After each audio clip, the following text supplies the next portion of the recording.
mesdemoiselles et messieurs, bonsoir. Je suis très heureuse de vous retrouver pour parler d'agriculture, des ressources animales et halieutiques. Vous vous souvenez, à l'occasion de la 8e édition des Journées nationales de valorisation de l'agriculture, des ressources animales et halieutiques, qui s'est tenue le mois de janvier 2020 dans la ville de Bouaké, le thème abordé était « Quelle stratégie pour une meilleure valorisation de nos matières premières par une transformation locale ?» La transformation de nos matières premières est une réalité en Côte d'Ivoire. Nous ne parlerons pas de l'anacarde aujourd'hui, nous ne parlerons pas du cacao. Vous découvrirez des femmes transformatrices, dynamiques, tout au long de ces 26 minutes. Également, vous verrez des acteurs heureux d'être célébrés à l'occasion des Journées nationales de valorisation de l'agriculture. Ça se passe de commentaires. Suivons ensemble le reportage.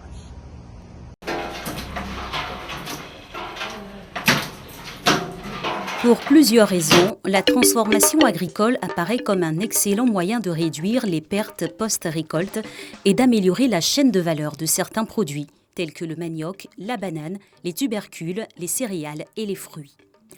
Dans le souci de mieux renforcer leurs capacités techniques, organisationnelles et matérielles, afin d'améliorer durablement le secteur de la transformation agricole, l'Alliance des femmes entrepreneurs et solidaires de Côte d'Ivoire, AFEFSI Group, composée majoritairement de femmes, une centaine environ, a entrepris de mener des actions de promotion de leurs produits transformés. Ainsi, en partenariat avec une entreprise pétrolière, elles ont pris place dans les rayons des différentes boutiques mises à leur disposition. Notre visite ce jour nous a permis de découvrir les nouveaux produits proposés aux consommateurs. À Koumassi, c'est mesdames Soye et Cathy qui nous présentent les escargots séchés. Alors les escargots, l'avantage que les escargots soient emballés, c'est parce que c'est des emballages alimentaires. L'avantage des escargots, c'est que vous pouvez les manger à toute saison. C'est pas qu'il y a la saison des escargots, il n'y a pas la saison des escargots, parce qu'ils sont séchés. Donc ils ne vont pas pourrir, ils ne vont pas moisir. C'est vraiment pratique. Au niveau de la sauce, rapidement, j'ai mes escargots qui sont tout prêts à cuisiner. Nous voulons faciliter parce qu'aujourd'hui, les femmes et les hommes travaillent, n'ont pas le temps. Donc nous faisons un premier travail pour eux et après, eux, tout de suite, dans leur cuisine, dans leur sauce, et le tour est joué. Les gens sont émerveillés de découvrir les escargots séchés, emballés sur cette forme-là. Nous avons fait notre première sortie au Sahara. On a eu de bons retours. Les gens sont très contents de les avoir et c'est extraordinaire. Pour elle, la transformation des produits est un gros avantage pour la jeunesse en quête d'emploi. C'est un gagne-temps. Vous voyez, c'est une qualité de vie aussi que vous allez gagner. Et aussi, ça aide aussi l'autonomisation de la femme ivoirienne. Et à travers les escargots, c'est aussi un message fort que nous emmenons à nos enfants qu'il faut travailler. Travailler parce que les mamans d'AFEFSI Group, c'est des mamans. Ce n'est pas des jeunes filles. Il y a des jeunes filles, il y a des mamans qui bossent. Donc montrer à nos enfants qu'il faut travailler pour gagner. L'argent facile, non. C'est un message à travers la transformation. C'est un message. À tout moment, on peut entreprendre. On peut faire des choses. Il faut bosser, il faut travailler. C'est ça le message aussi qu'on envoie à nos filles, à nos fils. À Trècheville, c'est Gisèle Kiali, celle qui se fait appeler la mère des épices, qui nous a reçus. À AFEFSI Group, moi je suis la mère des épices. Je fais tout ce qui est épices. En cette année, j'ai innové dans les épices. J'ai fait la liqueur aux épices. La liqueur aux épices qui est là, qui est beaucoup appréciée ici, à Trècheville. Parce que j'en ai eu des retours, les hommes qui sont venus me féliciter pour le produit que j'ai mis en place. Et je suis aussi dans les huiles, comme par exemple l'huile d'akpi, l'huile de petit cola et l'huile de curcuma. L'huile de curcuma comme ça qui est très bon pour la peau, pour la femme. L'huile d'akpi qui raffermit toute la partie intime que la femme veut vraiment raffermir. Donc j'invite toute la population ivoirienne de visiter les différents produits locaux que nous avons mis sur le marché. J'invite aussi les Africains à adhérer aux produits locaux parce que c'est vraiment naturel. Nous nous battons pour eux, pour leur santé. Le chocolat ivoirien et des boissons faites avec des matières premières locales sont les produits phares à la boutique de Marcory. AFEFSI est basé surtout dans l'agroalimentaire, cosmétique, de l'art, décoration et accessoires. Voici les différents produits qu'on a. On a la tchétché déshydratée, les beurres de karité, les épices, les pâtes d'acajou, et le poudre de cacao et le chocolat. Ça, c'est le chocolat made in Côte d'Ivoire, fait en Côte d'Ivoire, sans produits chimiques, fait par le grand chocolatier Axel. Donc, n'hésitez pas à venir nous rendre visite pour les produits locaux. Vous regardez même l'emballage, c'est imprimé par les pagnes africains. Il y a plusieurs sortes de... Voilà, sans produits chimiques. Et avec ces chocolats, nous-mêmes, on peut prendre pour faire nos petits desserts à la maison, les petits gâteaux et faire le bonheur de toute la famille. Donc, n'hésitez plus à venir nous rendre visite. Ce matin, je vais vous présenter les produits boissons d'Afrique, les boissons locales que nous mettons en exergue. Là, vous allez voir que j'ai du Bondji. Le Bondji, c'est le vin de palme qu'on connaît tous. Le vin de palme a plusieurs valeurs. Vous savez que même un bébé qui est né, quand sa maman n'a pas de lait, on peut lui donner le Bondji. À côté du Bondji, on a le Tchapalo, on a le petit cola. Les jus qu'on boit depuis toujours, depuis qu'on est enfant, aujourd'hui sont mis en bouteille de verre de manière naturelle, sans conservateur. On a le gingembre, la passion, l'orange, l'ananas. On a des cocktails aussi. Et le dernier né, c'est le petit cola. Le petit cola, on connaît tous les vertus du petit cola. Mais au-delà du côté aphrodisiaque que tout le monde connaît sur le petit cola, nous aujourd'hui, on va vous présenter ce produit-là en tant qu'antidouleur. Lorsque vous avez une quelconque douleur, que vous prenez le petit cola, ça vous soulage dans les 30 minutes. C'est très bon pour la santé. Il est sans sucre, il est naturel, sans ajouts chimiques. Souvent même en prévention, ça peut traiter le palu. Et on a des jus qu'on fait aussi sans sucre. C'est-à-dire vous pouvez avoir avec Boisson d'Afrique la passion sans sucre, le citron sans sucre. Nous vous invitons, population ivoirienne, de regarder cette émission, à consommer les produits que l'AFESI vous présente à travers cette émission. En plus des produits agroalimentaires, les femmes de l'AFESI Group font aussi la transformation de produits cosmétiques et textiles. Bonjour, je suis Madame Moularé Céline et je fais partie de l'AFESI Group. C'est une association des femmes transformatrices des produits locaux. Moi, mon rôle dans cette association, c'est d'œuvrer auprès de l'international. Dans l'AFESI Group, je fais partie du secteur karité et de la cosmétique, dont j'ai créé une gamme de produits à base de karité. Dans ces produits, vous pouvez trouver le beurre de karité contre les piqûres d'insectes, qui sont composés de la lavande, de la citronnelle, du tea tree, enfin ce sont des huiles végétales qui ont ces vertus répulsives contre les insectes. On a du savon à base de karité, on a du savon à base de beurre de cacao aussi, on a des savons gourmands à base de karité, on a aussi des produits, celui-là on appelle le produit gourmand qui est aussi à base de karité, et nous avons du beurre de cacao.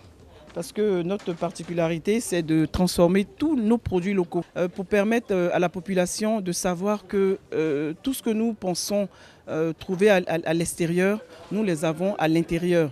Et l'avantage, c'est que ce sont des produits transformés par des mères, par des femmes qui ont le souci du bien-être. Donc on a des produits qui sont naturels. En plus de la transformation des produits locaux, l'agroalimentaire, nous avons aussi le textile. Le textile qui nous permet aujourd'hui de faire des pochettes qui sont faites dans les pagnes tissées.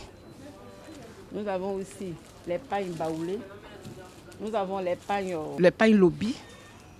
Nous avons les pagnes baoulées qui ne dégorgent pas. Quand vous le lavez aujourd'hui, il garde sa texture, il ne change pas. Et en plus de cela, moi je fais la confection des tenues de travail. Et à partir de ces pagnes, je fais le mélange avec les autres pagnes pour pouvoir les présenter. Vous voyez présentement le tablier que je porte, je l'ai fait dans les pagnes de chez nous. Les blouses de médecins, les médecins prescripteurs, leur tenue de travail, je mets le pagne baoulé qui ne dégorge pas. Nous avons des tabliers qui sont faits avec les pagnes de chez nous. Nous avons aussi les draps de lit pour vous dire qu'aujourd'hui, avec tout ce que nous avons, nous-mêmes pouvons les transformer. Koulibaly Faveur s'est spécialisé dans la fabrication de cakes à partir de farine de riz. J'utilise tout ce qui est farine locale, type le riz. Ce cake que vous voyez, c'est fait à base de la farine de riz. Et j'utilise aussi la farine de mil pour des biscuits. Le gâteau est fait à base de riz. J'y mets aussi des œufs au lieu de mettre du beurre. Moi, j'utilise de l'huile végétale très léger et tout ça pour que le gâteau soit léger. Le safou est un fruit méconnu en Côte d'Ivoire. Il nous est présenté par un membre de l'AFEFSI Group. Je suis dans la transformation des produits vivriers. C'est des produits locaux que nous avons transformés. Et je suis la responsable de Youfé Group. Nous avons des produits naturels. Le safou est appelé la prune. Le safou pousse au Cameroun, au Congo. Il pousse également en Côte d'Ivoire. Il est méconnu par les Ivoiriens, mais nous faisons la promotion pour que beaucoup d'Ivoiriens découvrent ce que c'est que le safou. Il contient l'oméga 3, l'oméga 6 et l'oméga 9. Il est très riche et il est bon pour tout le monde. On a fait des produits. Ici, c'est Délice de safou qui est en liqueur. Et Délice traite tout ce qui est douleurs lombaires, hémorroïdes, panne sexuelle, les douleurs au niveau du ventre et tout ça. Voilà, il est très recommandé et je vous le conseille vivement. On a également notre baume qui est là, qui est très bon pour les douleurs articulaires. Également, on peut également le mettre dans le rectum. Il détend les nerfs et il est très bon pour la santé. On a la poudre de safou. On a la poudre blanche. La poudre blanche traite les diabétiques. La poudre blanche également traite les surpoids. Elle traite également toutes celles qui ont des problèmes de fibromes, de kystes, de myomes, de dystrophie ovarienne. Elle est très recommandée. Également la poudre rouge de safou, qui est aussi recommandée. Les enfants peuvent consommer la poudre rouge, même les personnes âgées. Elle traite tout ce qui est hypertension, ça évite vraiment les AVC. Elle traite aussi les douleurs gastriques, tout ce qui est colopathie, constipation, hémorroïdes, les infections sexuelles. Les matières premières entrant dans la transformation alimentaire sont des denrées périssables, d'origine végétale ou animale. La préparation et la conservation sont des enjeux auxquels les producteurs doivent répondre pour s'assurer de la qualité de leurs aliments et veiller à la sécurité alimentaire et nutritionnelle des consommateurs. Nous nous sommes mis à la transformation, d'abord pour avoir une valeur ajoutée sur nos produits. Mais quand la banane sort, en 3-4 mois, vous avez la banane en abondance sur le marché. Mais après, c'est parti. Et le prix devient 3, 4 fois, 5 fois même plus cher. Mais quand la banane est venue, qu'on a transformé, on a fait les chips, on peut les garder pendant 1 an. Tout comme le taro. À un moment donné, vous ne pouvez plus payer le taro sur le marché. Donc, nous transformons nos produits pour avoir une valeur ajoutée et pour éviter aussi les pertes. Pour Lucie Bakayoro, vice-présidente de l'AFEFSI Group, les consommateurs doivent les encourager en visitant les différentes boutiques afin d'avoir des produits de bonne qualité. Lucie Bakayoro, vice-présidente de l'AFEFSI Group, l'Alliance des femmes entrepreneurs et solidaires de Côte d'Ivoire. Des femmes qui entreprennent, qui savent entreprendre. Voilà que nos produits locaux, regardez tous ces beaux produits. Le manioc, où on passait avant, on dit c'est sale, on fait attiquer c'est sale. Mais voilà l'attiqué qui a été déshydraté, bien emballé, qu'on vous propose. Vous avez la banane qu'on a transformée en chips. C'est vrai, les chips sont versés sur la route, mais il y a chips et puis il y a la qualité. On a fait aussi les tarots. Donc presque tous nos produits, la banane, le manioc, tout est transformé. On passe aux épices. Vous avez les épices vous avez le piment, vous avez le soumra national qui peut vous soigner, qui peut vous donner la bonne santé. On a le soumra, on a la poudre de gnagna, on a toutes les épices qu'il faut pour avoir une bonne alimentation. Le gnagna, on a aussi les pâtes, dont il y a la pâte de cajou, cacao qu'on exporte.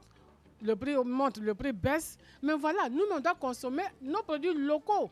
Voilà, les femmes de l'AFEFSI Group ont commencé à transformer le cacao en cacahuètes, au curcuma, à l'anis étoilé, au gingembre. Vous avez le choix entre tous ces produits. Et puis, nous avons aussi toutes les épices que vous voyez là. Toutes les pâtes sont là. La farine de manioc, la farine de maïs, la farine de placali, l'huile de palme qui a été primée à Paris parce que c'est une huile de qualité. au concours des huiles du monde à Paris, nous avons un prix avec cette huile-là. Donc, venez goûter notre huile.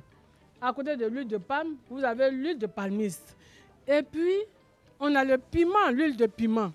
L'huile de piment pour assaisonner vos plats. On fait un retour chez la grand-mère, retour en arrière chez les mamans. Avant la potasse au village, quand les mamans veulent faire leur sauce feuille, leur sauce gombo, elles prennent la peau de banane et puis elles brûlent. Et c'est la cendre là, elles mettent sur les feuilles et puis ça devient gluant. Ça fait une bonne pâte. Là maintenant, nous, on a transformé en potasse, en eau. Et puis, ça peut ramollir votre viande. Vous avez là tout ce qu'il faut pour bien manger. Venez visiter nos produits. Venez essayer vous-même. Les concertations réalisées avec les acteurs de cette filière ont mis en exergue le fait que l'offre de produits transformés localement est de plus en plus croissante, mais des problèmes liés à la technicité, au coût des matières premières ainsi qu'à la rareté des emballages limitent les efforts de production, la mise sur le marché ainsi que la commercialisation à grande échelle. Lydie Cambou, présidente de cette plateforme, nous donne les principales motivations de cette action de proximité avec les consommateurs. Je suis à ce micro pour parler de notre plateforme. Qu'est-ce qui nous a motivés? Nous sommes d'abord une centaine de femmes regroupées dans cette association-là pour valoriser nos matières premières à travers la transformation de nos produits locaux. Nous avons remarqué que nous, les femmes, c'est nous qui donnons la vie. Et donc, il se doit que nous puissions préserver ces vies-là. Il est parti d'un constat de plusieurs maladies aujourd'hui qu'on voit partout, des bébés de 2 ans qui sont diabétiques, des enfants de 5 ans qui ont une insuffisance rénale. Et nous, ça nous a fait vraiment mal au cœur. Nous nous sommes mis ensemble et nous avons réfléchi. Nous nous sommes dit, mais comment éradiquer ces maladies-là? Le constat, c'est que ces maladies se sont installées à partir de la mauvaise alimentation, à partir de la consommation de nos produits remplis de conservateurs, d'ajouts chimiques, tout et tout. Et nous nous sommes dit, mais nous venons de régions diverses, mais nous avons des matières premières sur tout le territoire national, à travers les 31 régions de la Côte d'Ivoire. Mais pourquoi ne pas sortir ces matières premières-là, les transformer pour une plus-value? Ça va permettre à ces mamans qui sont dans les villages les plus reculés, dans les hameaux, de vivre décemment de leur travail, avoir des familles épanouies, avoir des femmes qui sont autonomes financièrement pour pouvoir scolariser de manière digne leurs enfants et puis participer à l'économie nationale. Voilà un peu ce qui nous a emmenés à créer cette plateforme. Donc les femmes ont adhéré de manière spontanée, elles ont accepté de s'allier à cette plateforme. Donc d'où aujourd'hui, nous existons de manière légale. Et donc, il fallait passer à la phase sensibilisation. Et nous, notre challenge, notre défi, c'était vraiment de sensibiliser la population ivoirienne, expliquer, présenter les vertus, parler des principes actifs de nos matières premières, de nos produits locaux. Et c'est ce que nous sommes en train de faire. Et Dieu merci, de porte en porte, de structure en structure. Et nous avons pu signer une convention de partenariat avec des stations de compagnies pétrolières où se trouvent des boutiques, voilà, des boutiques, des supérettes qui ont accepté nous accompagner dans la promotion-vente de nos produits, en même temps sensibiliser, mais en même temps vendre. Et les retours que nous avons eus, vraiment c'est le bon retour. Les Ivoiriens sont contents. La population de Côte d'Ivoire est contente, est vraiment heureuse de savoir que nous pouvons avoir des produits locaux transformés, bien emballés, bien étiquetés, qui répondent aux normes de qualité de la manière la plus simple et puis à des prix accessibles. Surtout ça. Et donc, ils sont enchantés, ils sont contents, ils sont heureux. Et nous pensons que nous sommes en train d'atteindre notre objectif. La première étape pour les acteurs locaux consiste à prendre conscience de ce potentiel en repérant les liens entre la qualité des produits, l'environnement local et les opportunités de marché. La plateforme essaie d'être très proche des consommateurs. À cet effet, des boutiques sont installées à Abidjan et dans quelques villes de l'intérieur. une boutique à Bouna, dans la région du Bounkani, une boutique à Boisseau, dans le sud Comoé, une boutique à Abidjan, à la Riviera de derrière un grand centre commercial. Nous avons une autre boutique à Makori. Ce sont des boutiques type produits locaux. La plateforme compte aller plus loin dans ses actions afin d'offrir des opportunités d'emploi aux jeunes et aux femmes et invite tout le monde à la consommation de nos produits locaux. Les femmes de l'AFESI, notre appel, c'est pour dire il est possible. Il est possible de s'habiller local, de manger local, de boire local, d'avoir un bien-être local. Voilà. Et donc, notre objectif, il est atteint à travers cette promotion-vente dans les différentes stations. Nous allons signer bientôt des conventions de partenariat avec toutes les mairies de Côte d'Ivoire, en commençant par les mairies d'Abidjan, qui nous ont accueillis avec une joie. Au-delà de la promotion, nous voulons emmener la jeunesse ivoirienne à dire qu'il faut éviter de prendre des bateaux sur l'eau. Il y a des moyens de s'en sortir en restant en Afrique, en restant en Côte d'Ivoire. Et donc, nous allons accompagner ces jeunes-là, leur donner un repère au niveau de l'agriculture pour dire qu'on peut s'en sortir avec l'agriculture modernisée aujourd'hui. Nous pouvons sortir des boutiques, transformer nos produits locaux, former les jeunes à la transformation, à la distribution et à l'exportation de nos produits. Et donc, avec beaucoup de boutiques, nous allons nous en sortir. Si l'on tient compte de l'évolution des styles alimentaires, surtout urbains, de plus en plus orientés vers les produits rapides et faciles à préparer, impliquant gain en temps de préparation, ces différents produits sont donc un avantage précieux pour les consommateurs. Il faut donc encourager ces braves femmes.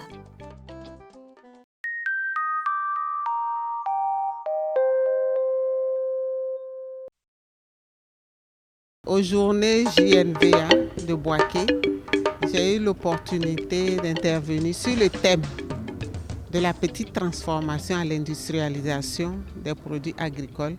Quelle stratégie? Il s'agit d'un processus, d'un cheminement, et on ne peut passer de la transformation artisanale à l'industrialisation. Il y a des cas qui ont eu lieu sur le territoire ivoirien qui se sont soldés par des échecs parce que le coût de production était trop élevé, ce qui a rendu le coût du produit fini à la vente très élevé par rapport au pouvoir d'achat de l'Ivoirien. Alors, à quoi nous pensons dans le réseau des transformatrices?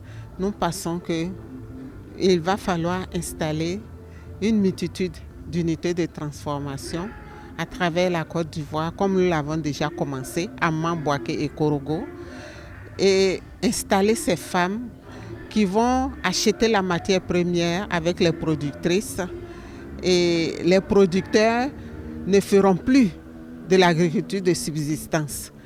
Et à force d'acheter leur matière première pour transformer, à un certain stade, leur capacité de production va dépasser la capacité d'absorption de ces unités de transformation. Et nous voyons qu'en ce moment, nous pourrons aller vers l'industrialisation. Alors, quel est l'état actuel? L'état actuel, il y en a qui sont au niveau de la petite transformation, mais il y en a également les membres du réseau qui ont pu changer d'échelle. Et je dis qu'aujourd'hui, ils sont au stade de la petite agro-industrie.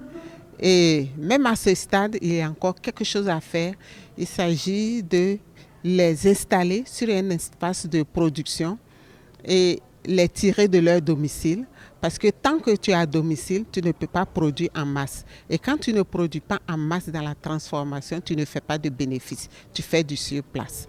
Et quand on va les tirer de leur domicile, et l'image, le schéma que je vois est celui-ci, faire une grande salle où seront installés les équipements, les moulins, torréfacteurs, stérilisateurs, des pelliculeuses, séchoirs et autres, et bâtir les unités de 50 femmes. On va faire un projet pilote de ce genre-là, tout autour de cette grande salle machine.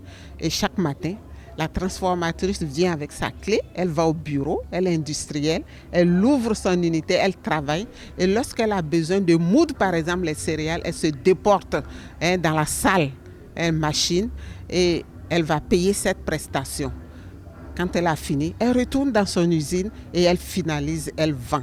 Et c'est ça le tremplin de la transformation artisanale à l'industrialisation.